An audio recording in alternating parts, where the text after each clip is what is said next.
right, says it's pushing us to live now, so I'm gonna let it load and give us just a second. There's usually a quick 20-second delay between this, our talking and its arrival to YouTube. Um, let's be good. I really appreciate you doing this with me today. Yeah, glad to. Yeah. So thanks everybody to welcoming to the shift. We are talking in the series that we've been doing live Q&As, talking about how we are going to live in the live now. So I'll let it load and give us just a second. There's usually a quick 20-second delay between. Can you hear me talking to myself? I can, yeah. All right. I'm going to, it's my YouTube photo there. It's going down. There we go. That was my fault for leaving the window open. Good news, it's working. So we've been talking about what world is going to look like in this post-pandemic world. And I know that educators are really struggling a lot. Both parents at home that are learning, hey, education probably should change because one, this is a lot more exhausting than we realize. And two, our kids seem so much happier. I've heard that, been reading things, right? Our kids seem so much happier with this different environment and different learning style. And then there's the institutional issues that, you know, I think a lot of, which is the work you do, is looking at how do we open education? How do we think about it culturally different? And so I'm really grateful that you're here to work on that with us today. So everybody, welcome my guest, Ben Owens. Ben is a design strategist, coach, and education innovator. He leads a nonprofit focused on helping school leaders create the cultural conditions to allow learner-centered innovation to thrive. And he specializes in helping schools, districts, and networks to build the capacity for authentic, localized innovation by applying the core elements of the open source movement and community. Ben is the author of Open Up Education, co-founder of Open Way Learning, faculty member for PBL Works, and also on the Open Organization Ambassador team with me. All of those links will be provided when this finishes up the session. I'll have all of the links to Ben's book and how you can find out more to work with him at Open Way Learning. So Ben, thank you. There's your the on-ramp. Yeah, thank you. That's every time I hear that, like, oh my gosh, I need to shorten my bio. I cut out a paragraph. It's okay. Yeah. Well, I think it's good because I think a lot of people don't understand. Thank you for being here. Oh yeah, no, I appreciate it. Yeah. I think a lot of people get confused when we talk about opening education. Do you want to share with them from your perspective what that looks like at a cultural level? Absolutely, yeah. And part of this is informed by the work I did prior to becoming an educator, and that was 20 years as an engineer doing the corporate thing, traveling all over the country, all over the world, frankly. And in that environment, I just got used to the fact that everything that we did was in a hyper collaborative type of environment. Even before, you know, the technology that we currently have, it was just the way we did our work, the constant focus on innovation and growing and moving was very much rooted in transparency and collaboration and building community, having accessibility, all of those things that I sort of took for granted. And then I came into an education space and found, you know, a model that's not designed to be open in that same sense. And I found early on that teachers simply don't talk to each other on a routine basis. Or when they do, it's in dysfunctional, what we call PLCs or professional learning communities that tend to not be very inviting for equal voice and things like that. So it just struck me the contrast between what I was seeing in industry, where you had to innovate to stay viable, to stay relevant, and in education, where it was almost an assumption that everyone would operate just in their classroom, simply close the door, operate in isolation, do your thing in a classroom environment, being told what to do by a principal or by the district, et cetera. And I really feel passionately that that has to change. And I think what we're seeing in the current crisis is a spotlight directly on why that must change. because it's shining a light on the fundamental inequity that we have in our current system, in a model that was designed over 100 years ago to standardize the approach to teaching in a very one-size-fits-all, age-based cohorts that advanced, et cetera, et cetera. So all of those descriptors I'm using to describe what I call a closed type of environment, a very hierarchical, top-down driven type of environment that my work, not only as an educator, as a teacher for 11 years before starting the work I do now, was to flip that totally on its head. And I had the privilege of working in a school where we did create a teacher-powered collaborative type of environment that proved that it can work. How do we see that being part of the solution moving forward? Because I know a lot of educators, we're going to have a guest pop in a few minutes, that are having that struggle of how do we even solve what's happening right now in the moment of total transition before we even get to creating the new normal. Right. So one of the things that I've been doing since all of my face-to-face consulting work came to a screeching halt, obviously, is I've tried to help set up collaborative networks. And one of the ones I'm doing now is through Fielding International, is holding weekly webinars, and they're bringing in thought leaders from in the education space to kind of do a mini keynote. And then we open it up to breakout rooms that are really targeted on 2 or 3 driving questions that are couched in the framework of what can we learn from the current crisis that can help transform the education space going forward, specifically to the type of question that you're asking. And in those, we're having, everyone has had at least 100 participants. The breakout I had yesterday, there were folks, educators from London, from Sao Paulo, from Chicago, from San Francisco. So you get this really nice perspective of what's happening, not only here in the US, but around the world. And I hear it again and again of the schools, the districts, the networks that had built the culture of collaboration are the ones that are being successful, the ones that had invested the time to build relationships with students, to have students do, well before this crisis became a thing, scaffolding so that they could do self-directed learning. They could work on projects that were cross-curricular on things that they cared about, that the teachers had developed a relationship with the students so that they see a caring adult there. And that the teachers, I think really importantly, were looking outside of just the formal institution, i.e. their own school or district, to other teachers really around the world through social media, through just building virtual networks and learning and adapting best practices and bringing those in. Those are the schools and the teachers who have been, and not to diminish the, we're undergoing a huge, unplanned, massive experiment in moving everything to a virtual learning. So not to diminish the good work that is happening across the board, but those are the teachers I have found in listening to their stories are the ones who have been able to better adapt to this type of virtual environment because they had invested the time to build those structures early.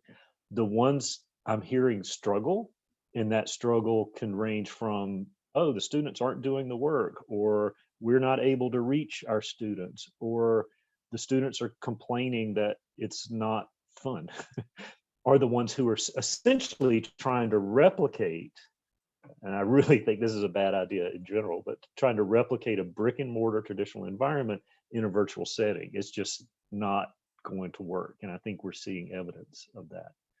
So we're spending those schools are spending a lot of energy and time trying to do that, but getting frustrated with the headwinds that they're seeing. But that makes sense because in our collective work in our community for open organization as ambassadors in various industries, we continue to see that already. Those that have been preparing from a more open perspective in terms of collaboration and the transparency and, information sharing and the components that go into it, are struggling a lot less right now to figure out, I think oddly, one of the questions I feel like I've that's been thrown at me the most is, well, I don't know how to manage remote teams. People probably aren't working. So this is a terrible idea. And I'm like, but most of us have been doing this for 10 or 15 years. I promise it works. It's okay. Yeah. And so, so I find a lot of it's a mindset and the fear of the uncertainty of how to navigate moving out of any kind of traditional environment, specifically during an event like we're all going through, which is managing a lot at the same time. How have you found teachers and educators working to adapt their classroom environment when they haven't had a structure? So like those that are having to think about, I have to change a syllabus, I have to figure out my whole new approach. Right. Well, I think one of the things that, again, the teachers that I see that are doing this really well are taking advantage of the fact that in many jurisdictions, the testing requirements have been either removed altogether or significantly relaxed. And that, quite frankly, is the tail that has been wagging the dog for way too long in education. So one's approach to teaching has been always under the cloud of knowing that, well, this test that's either at the end of my semester, at the end of the year, or whatever, is going to, be that measure, right or wrong, of my teaching effectiveness. And those who have taken a broader approach, of simply saying, well, yeah, I know that the test is going to happen, but it can't be the thing that I see that dominates my approach to teaching. So I'm going to listen to my students and find out what do you care about? What things that get you up in the morning that you're excited about? And let's craft things that allow you to do that in that context, and then weave in the history and the math and the language and all of those other things. Now that's hard to do, but that's what I consider authentic teaching. And so if you've been doing that before, then the significant change of this new environment is simply to say, okay, now we're doing this virtually. What do you have in your house? What do you have in your basement, or your garage, or whatever, that you can go and create a mini experiment? Find something that, what's a problem you're dealing with right now? Come up with a potential solution, prototype what that looks like, take a video of it, and we're going to meet later this week, and you're going to have a chance to share that with your colleagues over Zoom. That is authentic learning, and it's getting kids really excited. And I think what you started the conversation with today, I think those are the examples of, wow, kids are really loving this because they're now being given the freedom to co-design or be self-directed learners, which is a human value we all cherish. We probably have better employee results as well if we continue to nurture this, as we see this. Well, Ben, before we bring in our folks that are going to have questions, I wanted to ask you, and you've worked with me long enough to know that I live so far into the future as an idealist, and the future I'd like to see created. But in reality, what do you anticipate? A lot of the information I've kind of been sensing is it's going to be like the remainder of this year. So maybe the next 9 to 12 months are going to be extremely transitional on all fronts, every industry, every type of vertical. But what are you kind of sensing will be those kind of phases that we'll see with education, from like stabilizing the short term, but then starting to basically evolve and revolutionize in the next year? Yeah. Well, the pessimist in me says that the institutionalized inertia of the status quo, as a former physics teacher, to use that term, is so strong that even a global pandemic is not going to fundamentally shift. Now, the optimist in me says that because we have had this opportunity to shine a light on some of the fundamental flaws with the current system. And it's a system. I try to differentiate it. I'm not throwing rocks at individual teachers or leaders or whatever. They're doing the best job that they can, particularly now with the cards that they've been dealt. But the structure of this industrialized model that we've been following for far too long, that was built for the first and second industrial revolution, not the fourth, is the issue. And I think through the fact that teachers are now seeing that their true north is not necessarily what a hierarchical, top-down driven institution is saying on how to deal with this type of problem or any other type of problem, they're able to see, I can build crowdsourced ideas, adapt those, and completely change the way my teaching and learning environment in the sphere of influence that I have right now in a really powerful way, because I'm learning how to do that real time in this current environment where I can collaborate with teachers all over the planet or thought leaders all over the planet. That's, to me, the thing that gives me optimism, that they sort of drink that Kool-Aid, and now we're not willing to go back to this environment where I'm going to be told what to do, when to do it, how to do it.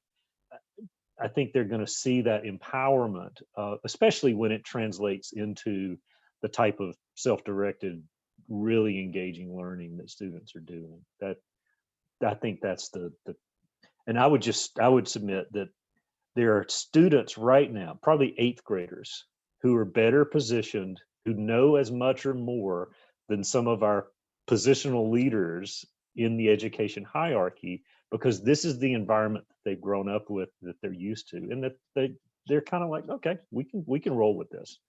So that's what I think has to happen, is that we sort of level the playing field and let everybody's voice be part of this conversation about how do we make education better for our kids.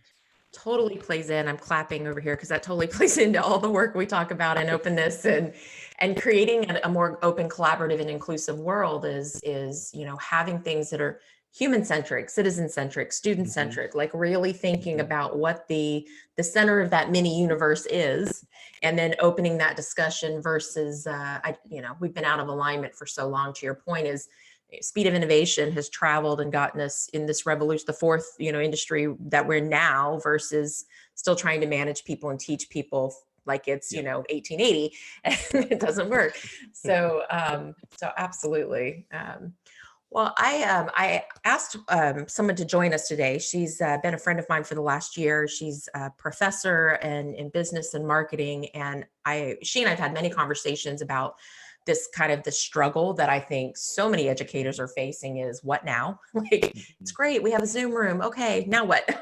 and being forced with that position of, we have to now on the fly think about everything, right? Think about how do I transition my syllabus for the fall? How do I think about employing collaborative learning? It just doesn't, like, I can't sense my students. Can't read the room like I normally would do. So I'm going to ask my friend Lori to pop back on and let her ask some questions with us. If she can still hear me. There she is. Hello, Lori and Susan. How are you? Good morning, Ben. Thank you so much for starters. This has been interesting discussion, because at the post-secondary level, we're facing this exactly right now. All of a sudden, we've had to go from traditional in-class environments to all of a sudden being online and scattered. Our students range from the East Coast of Canada to the West Coast. We have a number of international students down through the US and the Caribbean. And we're sensing anxiety levels are pretty high among students, because they've had to go from that traditional in class, there's my professor, I can knock on her door and access her anytime, to, oh my good grief, we're spread across the country or the continent. How are we going to manage this? How are we going to continue to learn? What advice do you have for us as faculty to be able to aid our students and support them well?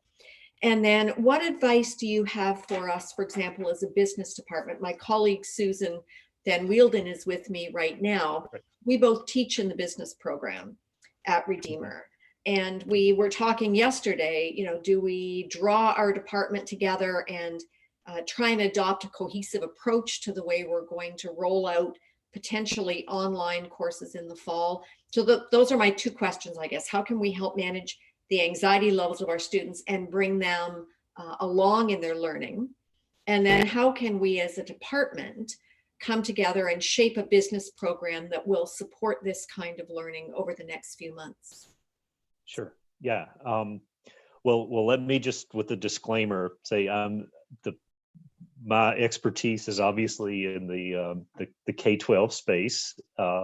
So some of that translates well to the higher education space, and some of it does not. But I will submit that the things that I think do make sense to translate are the sense of transparency and openness and building that sense of community and collaboration that may have existed before, but it might not have. You might have had an environment where the professor, the instructor is seen as, all right, they are the pathway that is going to ultimately lead to the learning that I need to obtain. And so they're the ones who are in complete control over what am I going to study, when am I going to study, et cetera, et cetera.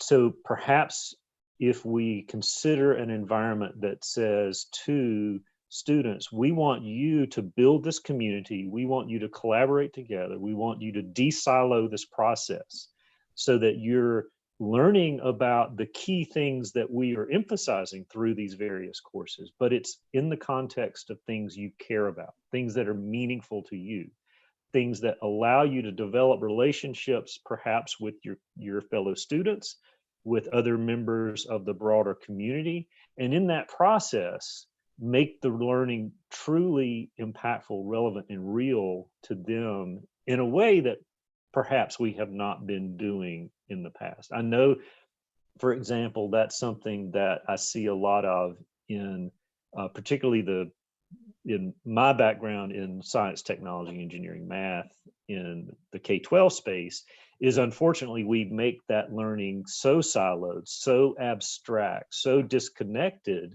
because it's uber focused on the content and not very much focused on the application, on the relevance. And so if we can flip that somehow, and what I have found again and again is when we create that type of environment, especially when we build a collaborative culture where we're solving real problems, we allow the students the ability to think in a meta way about what are the things that I can draw from, what are all the resources I can draw from, and reflect on my learning so that I advance it towards the ultimate goals that I have. And those goals are more relevant and meaningful now because they're not an institutionalized goal, they're my goal. So I don't know if any of that makes sense at all, or you think it might be applicable. But that's just how I think the shift away from the formal institution and more to the individual students and what they think and how they can contribute in a collaborative manner. Thanks. We're seeing some of that through the client projects that we do in a number of our courses. We have them, develop a full marketing plan for a company or develop a strategic plan for a not-for-profit organization. That type of thing has certainly drawn them together. How can we as departmental colleagues then support each other and craft a unified approach to this new more open collaborative education? And the struggle that we have been, you face it in the US as well. Much business education is aimed at preparing students to write professional designation examinations, which aren't necessarily open and collaborative. Right. So part of the conversation, I think, obviously needs to happen to what are the like that example, what are our measures of success or measures of credential or whatever, and are they still relevant to an environment that we currently live in today? I mean, I'm sure you're as aware, or if not more than I am, of the whole concept of micro credentialing or the lifelong transcript and things like that. And I think those types of conversations shift us away from this idea that, okay, I'm going to go to a 4-year university, matriculate through, I'm going to leave with a credential, and now I'm good to go. Well, that may have worked 10, 20, 50 years ago, but I think that concept is different now. So the skills, the dispositions, the knowledge I need to thrive in today's rapidly changing world aren't necessarily going to be explicitly taught in a course, whether that's in the K-12 environment or the higher education environment. It's how do we embrace this idea that we are all learners and that we all bring some nugget or set of knowledge and skill to the conversation. Now, that doesn't diminish the fact that there still needs to be some credentialing body that oversees this and says, yes, you have done enough, you have proven yourself in this capacity to have this level of expertise. And that results in whether that's a credential, a degree, et cetera, et cetera. But that I think is different than what we have traditionally assumed, that just the fact that you have spent X number of hours sitting in lecture halls, that bestows you with the knowledge and skill to proceed in the world with that credential. So I think that's the mind shift that the mind shift that we need to take. And I think it fits very well in this thing that Jen and I are advocating for in terms of openness, is that the power of knowledge is in the community, not in any individual institution. And recognizing that and leveraging that and giving our students the freedom and the capacity to move through that. And it's not a very linear process. It's not as easily defined, perhaps. It's a bit more messy. But I go back to that type of environment. It would have been much easier for me as a teacher to simply say to my students when they came in, all right, I want everybody to open your textbook to chapter 8, read the 2 paragraphs, answer the questions in the back. I'm up here to answer any questions, and there'll be a quiz on this on Friday. That is infinitely more easier than to say to each individual student, tell me what makes you tick. And we're going to design a project around that. And we're going to give this student this pathway and this student this pathway.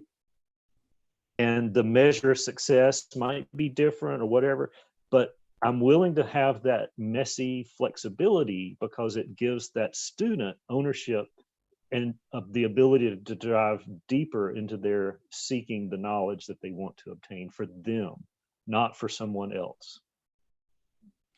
If I can jump in for a minute, Yeah, and I've been the dean of social sciences and for a while dean of humanities. So putting my dean's hat on, I have one observation and one question. So the observation is, in Canada, we have these things called UDLEs, undergraduate degree level expectations, which have some process outcomes, but by and large are content outcomes. So I can understand when you talk about the need for a shift in the system, because the whole system in Canada is built on, saying by the end of your 4 years, a successful student will. So I see a fundamental shift being required. So then that leads me to my question. We will begin planning shortly at our university for 3, maybe 4 contingencies. One is life the way it used to be. One is life the way it used to be, maybe with occasional interruptions. The other is next fall, maybe going to some online and some in person, if small classes are allowed and large classes are not. Then the 4th option would be that we're all online for the whole semester or more. So Right. how do you manage that kind of a contingency planning? Is it possible, or do we have to pick something and run with it, regardless of what the situation is? Yeah, it's a great question. And again, I would not submit to be an expert to offer the solution to that, but I can at least provide an opinion as for what it's worth. I will say that I doubt the first option you mentioned of just going back to business as usual. I every day I see that is less and less of an option. That just this has created that tectonic shift that I think is going to change everything going forward. And they're going to be folks in our formal institutions, especially in the education space, K through postdoc, that are going to be very fearful of that because they have been quite comfortable with their sphere of control and the model that they've gotten used to. It's their comfort level. But I think when we build cultures of innovation, whether this is in education or in the private sector, in government, wherever, to me, it goes back to a culture. And what is that culture that values individual voice in an organization? That culture that says that we have a clear mission about what we want to do, what is our purpose? And it doesn't dictate necessarily the direct path everyone must follow to reach that purpose, but it provides that North Star that we all can value. And when we're in an empowered organization, then the micro decisions that are made, as long as they're in alignment with that common purpose, those are going to be sound decisions. They may not always be the right decision, but they will at least be in alignment. And if they fail, it's okay, because we're learning in the context of still trying to achieve this ultimate goal. It means that we have created this shared leadership type of environment, and that everybody's voice matters. It doesn't mean that everybody's opinion or idea has to be implemented, but it means everybody's idea or opinion at least gets heard. And then the whole, using the shared leadership crowdsourced environment, the best ideas then float to the top, and those are the ones that we implement. And that goes back, I know Jen is grinning because that's the way open source software works, right? So you come up with a program, you put it out there, it's vetted by the community, and that gets revised, adapted, remixed until it is actually the thing that gets implemented. And I think that's a wonderful metaphor for, Susan, what you identified, because there is no playbook for what this future is going to look like. But if we create the cultural environment that says your idea might be the idea that gets us there, and it's not because of your positional authority, it's because of the merit of that idea, that's an environment I think we can all embrace, and a culture that's going to allow us to be more agile, nimble, and adaptive to things like a global pandemic. It's not going to say that they're going to be easy or that we're going to have all the right answers every time. But when everybody has that same disposition towards that common goal, it enables a type of collaborative environment that leads to quicker solutions that make sense and are equitable for everybody. Thank you. I just wanted to back that up. I know. And I think, Laura, I mentioned this in your class that I was in the other week. There is no going back to anything that what was. Like I realized that doing a discovery workshop that I couldn't even use the discovery model that I typically use, because current state is really what was. We're all dealing with what's on fire, and how do we deal with that before we even figure out a future. And having those places of like small sprints of thriving, like how can we thrive for the next 2 to 4 weeks and 2 to 4 weeks until some of the dust settles and we actually know what's out there. And there's, I think some people are concerned initially when we talk about adaptability and change in terms of changing like what you put out publicly.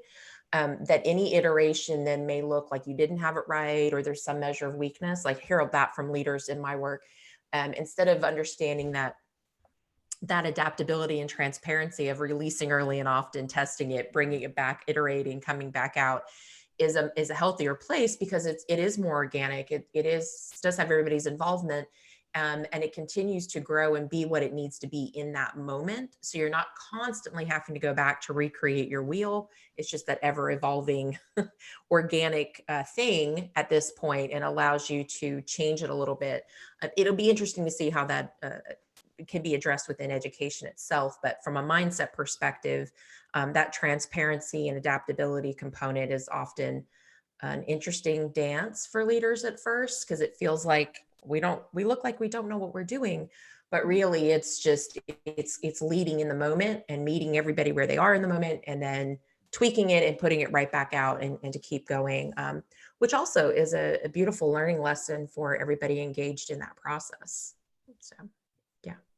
Did you guys have any last questions before we let Ben go, and respectful of his time? Oh, not for me. Thank you. I have pages of notes, and I need to sit down now and process what I've written. Thank you so much. Oh, you're quite welcome.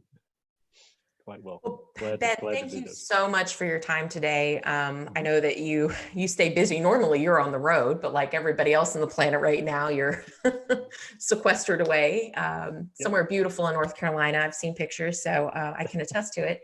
As soon as we wrap this up, I'm going to put links out for everyone to Ben's work, to his book, to his articles that are on the open organization community, and the books. I believe you had a lot of work in the education book that we produced as a community last year. Yeah, the Open Organization Guide for Educators. I was a co-editor of that. Yeah. So. Awesome. Thank you. So I will make sure I put that link in as well. So anybody that wants to download that book, it is a free open sourced community work. And we'd love to have you take a look at that too. So just wanted to thank everybody again. And thank you so much for your time today. Appreciate it. Thanks, Jen. Pleasure. Y'all take care. Cheers. Take care. Thanks. Bye. Bye.